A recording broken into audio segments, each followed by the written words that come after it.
ሰላም ሰላም ቤተሰቦቼ እንደምን አላችሁ? እንዴት ናችሁ? ከኔ ጋር ሁሉም ሰላም ሁሉም አማን እግዚአብሔር ይመስገን። እናንተም በያላችሁበት ሰላምና ጤና እንድመኝላችኋለሁ። በዛሬ ቪዲዮ ይዤላችሁ የመጣሁት ርዕስ ፓርት ኦፍ ስፒች የንግግር ክፍሎች የሚል ይሆናል። በቀደም ናውን የሚለውን ነካ ለማድረግ ሞክረን ነበር።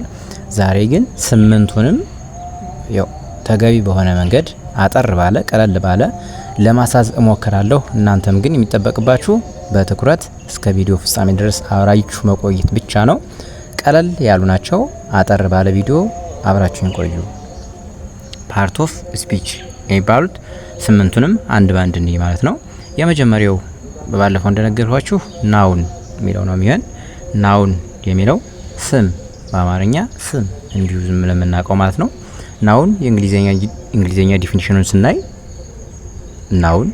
ናውን ኢዝ ዘ ኔም ኦፍ ኤ ፐርሰን አኒማል ፕሌስ ኦር ቲንግ። ይህ ነው የሰዎች ሊሆን ይችላል፣ የእንስሳት ሊሆን ይችላል፣ የቦታ ሊሆን ይችላል፣ ወይም ደግሞ የቁሳቁስ የነገሮች ስም መጠሪያቸው ስም በመባል ይታወቃል ማለት ነው። ይህ ውስጥ ላይ ስንገባ ፕሮፐር ናውን ብዙ ክፍፍል አለው። ያንን ደግሞ ካስፈለገ ዲቴል እያንዳንዳቸውን እየገባን እናያለን ማለት ነው። እንደ አጠቃላይ ግን ስም ይህ ነው። ስም የሰው፣ የእንስሳት፣ የቦታ፣ የነገር በቃ የነዚህ መጠሪያ ስም ይባላል። የነዚህ ሁሉ መጠሪያ ስም ይባላል። ለምሳሌ ብናይ አበበ ሊሆን ይችላል፣ ዶግ ውሻ ማለት ነው፣ ቦይ ወንድ ልጅ፣ ቡክ እነዚህ ስም ወይም ደግሞ መጠሪያ ናውን ተብለው ይጠራሉ። ቡክ፣ ቦይ፣ ዶግ፣ አበበ እነዚህ ናውን ይባላሉ ማለት ነው። ናውን ወይም ስም ይባላሉ። ሌላ ቀጥሎ ሁለተኛ ላይ የምናገኘው ፕሮናውን ነው። ፕሮናውን በአማርኛ ስሙ ተውላጠ ስም ይባላል። ፕሮናውን ለምን ያገለግላል? ፕሮናውን ምንድነው የሚለው ደግሞ እንይ። ፕሮናውን ምንድነው? ፕሮናውን ኢዝ ኤ ወርድ used in a place of noun። እቺን አጥብቃችሁ ያዙልኝ። a place of noun በቃ ናውንን ተክቶ ነው የሚሰራ ማለት ነው። ናውንን ተክቶ ነው የሚሰራ፣ በስም ምትክ ነው የሚያገለግለን ማለት ነው። ስለዚህ አበበ ብለን የነበረውን እናስወግደዋለን ማለት ነው። ዶግ ብለን የነበረውን ቡክ ብለን እነዚህን ሶስት ነገሮች አስወግደን ምን ተካቸውን ደግሞ እንይ። ለምሳሌ አበበ የሚለውን አስወግደን ይሄው ለምሳሌ አበበ ኢዝ ኤ ስቱደንት ብለን የነበረውን አበበ ከጎናችን ካለ ሂ ኢዝ ኤ ስቱደንት ካለን ልክ አበበን ተክቷል ማለት ነው። በአበበ ምትክ ገባ። ከዛ ቡኩን ደግሞ ስለ መጽሐፍ ስናወራ ቆይተን ከሆነ ኢት ኢዝ ብለን ስንጀምር ኢት ሚለው ቡክ ሚለውን ነገር ተክቶልን ልናገኘው እንችላለን ማለት ነው። ወይም ደግሞ ቤት እነዚህ ነገሮችን ይተካልናል ማለት ነው። እነሱ በቃ እነዚህ አይ እኔ፣ ዊ እኛ፣ ዩ እናንተ፣ አንቺ አንተ፣ በቃ ሂ ሺ ኢት እነዚህ ፕሮናውን ይባላሉ ማለት ነው። ስምን ተክተው የሚያገለግሉ በቃ ስምን ተጠቅመንበት የነበረውን እነዚህን ስናስገባ የስምን ተክተው ያገለግሉናል ማለት ነው። ስለዚህ ፕሮናውን ማለት ይህ ነው። ሌላ ቀጥሎ የምናገኘው አድጀክቲቭ ቅጽል በአማርኛ የምንጠራው ወይም ደግሞ የስም ገላጭ አድጀክቲቭ። እኒህ ቅጽሎች የስም ገላጭ ይባላሉ። እነሱ ማን ናቸው? አን አድጀክቲቭ ኳሊፋይስ ኤ ናውን ኦር ፕሮናውን። ናውኑን ወይም ፕሮናውኑን ነው የሚገልጹልን፣ ወይም ከስሙ ቀድሞ ሊገኙ ይችላሉ፣ ወይም ከተውላጠ ስሙ ቀድሞ በመገኘት የስሙን ሁኔታ ይገልጻሉ። የስሙን ሁኔታ ነው የሚገልጹት። የስሙን ሁኔታ ለምሳሌ ከዚህ ጉድ፣ ባድ፣ ቢዩቲፉል፣ ሄልዚ፣ ሬድ፣ ዋይት እንዲህ ያላችሁ መግለጽ ትችላላችሁ። ይህም የሚያገለግለው ከስሙ ቀድሞ ሊሆን ይችላል። ለምሳሌ ሬድ ቡክ ኦር ቢዩቲፉል ገርል፣ ጉድ ቦይ፣ ባድ ቦይ፣ ቢዩቲ እንዲህ እያልን ስሙን ወይም ደግሞ ተውላጠ ስሙን ይገልጽልናል ማለት ነው። ስለ ስሙ ወይም ተውላጠ ስሙ ሁኔታ ይገልጽልናል። ቢዩቲፉል ገርል ካልን ቆንጆ የሆነች ሴት ማለት ነው። ጉድ ቦይ ወይም ባድ ቦይ እንደዚህ አይነት ሄልዚ ማን። ስለዚህ ስሙን ወይም ተውላጠ ስሙን ይገልጽልናል ከሱ ቀድሞ እየገባ። ይሄን ነገር አበክራችሁ ያዙልኝ ማለት ነው። አጠር እያደረኩ ነው የሚሄደው። ከዛ በአራተኛ ደረጃ የምናገኘው ቨርብ ወይም ግስ ወይንም ደግሞ ማሰሪያ አንቀጽ እያልን የምንጠራው ማለት ነው። ማሰሪያ አንቀጽ እያልን የምንጠራው ቨርብ ግስ ይባላል። በአማርኛ ለምሳሌ ቀድሞ መጨረሻ ላይ የአረፍተ ነገሩን የሚያስርልን 4 ነጥብ ደምድመን ከዚህ ከ4 ነጥቡ ቀድሞ የሚቀመጠው ማለት ነው። አሁን ለምሳሌ አበበ ሄደ ሊሆን ይችላል። ሄደ፣ አበበ ተጫወተ። ግን በእንግሊዘኛ እንደዚህ መጨረሻ ላይ ላይገኝልን ይችላል። መሀል ላይ ልናገኘው እንችላለን። በእንግሊዘኛ ሴንቴንስ ስንሰራ ማለት ነው፣ ወይም ኤግዛምፕል ስንሰጥ በአረፍተ ነገሩ መሀል ላይ ልናገኘው እንችላለን። እንደ አማርኛ ግን በአብዛኛው ጊዜ መጨረሻ ላይ ነው። አበበ ወደቀ ሊሆን ይችላል፣ ተሰበረ ሊሆን ይችላል፣ ሄደ፣ ተጫወተ፣ በቃ እንደዚህ አይነት ነው ናቸው። እነዚህ ነገሮች ማሰሪያ አንቀጽ በእንግሊዘኛ ቨርብ ይባላሉ ማለት ነው።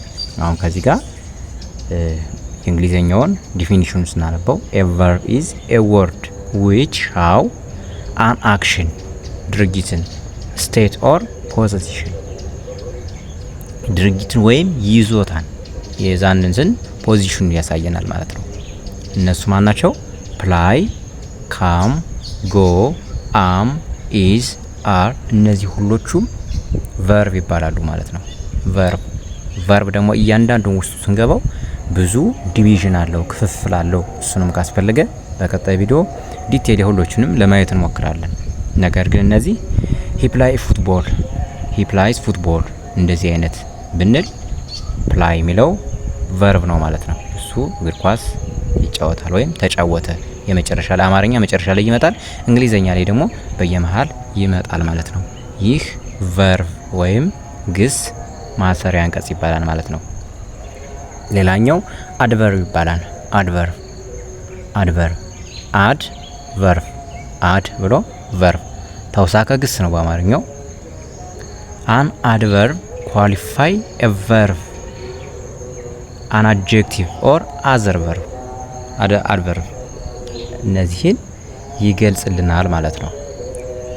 ተውሳከ ግስ የምንለው እሱ በምሳሌ ነው ይወስድ። ለምሳሌ ኤግዛምፕል እኒህ ስላውሊ፣ ኬርፉሊ፣ ቬሪ እንዲህ እያለን ሂሪድ ኬርፉሊ፣ ሂሪድስ ኬርፉሊ ማለት በጥንቃቄ ኩዊክሊ። እነዚህ አይነት አገላለጾች አድቨርብ ይባላሉ ማለት ነው። ስላውሊ፣ ኬርፉሊ፣ ቬሪ፣ ኩዊክሊ፣ ቢዩቲፉሊ እንዲህ እያለን መግለጽ እንችላለን። ለምሳሌ ሂ ቲችስ ቢዩቲፉሊ ወይም ሂ ቲችስ ኩዊክሊ ካለን እሱ በፍጥነት ያስተምራል።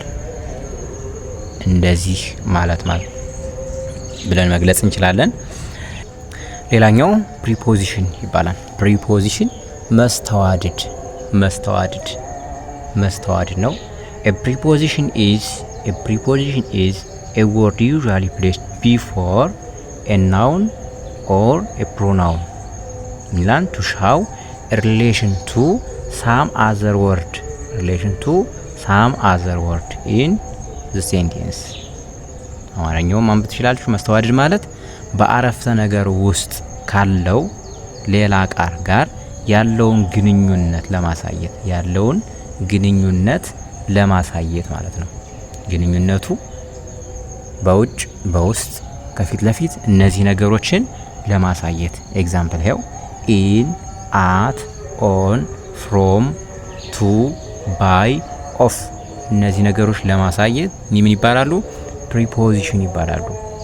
ከላይ ከውስጥ ከታች እኒ የሚባሉትን ነገር ያሳየናል ማለት ነው። ኢን ውስጥ እንላለን፣ አት ኦን ላይ፣ ፍሮም ከቱ እንዲህ ያለን ስንገልጽ እኒ ፕሪፖዚሽን ይባላሉ ማለት ነው። መስተዋድድ ፕሪፖዚሽን መስተዋድድ። ይሄን ነገር ደጋግማችሁ በማንበብ መያዝ ትችላላችሁ። አጠር ያለ ነው።